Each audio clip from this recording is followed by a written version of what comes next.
পতা কথাখিনি ৰেকৰ্ডিং আছে তুমি চাব নেকি একো দৰকাৰ নাই মোক শুনিবলৈ মোৰ চব মনত আছে কিয়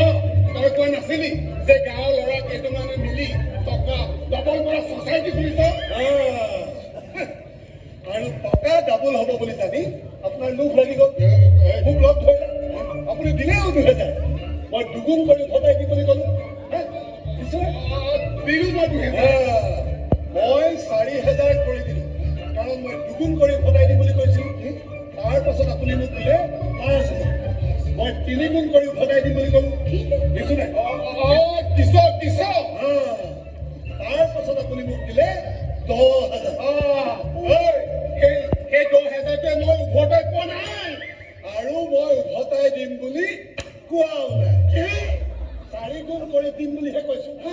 উভতাই শব্দটোতো ব্যৱহাৰ কৰা নাই ৰেকৰ্ডিং আছে মোৰ তুমি চাব নেকি আৰু মই যিটো কওঁ সেইটো মই কৰো আৰু যিটো মই নকওঁ সেইটো মই কেতিয়াও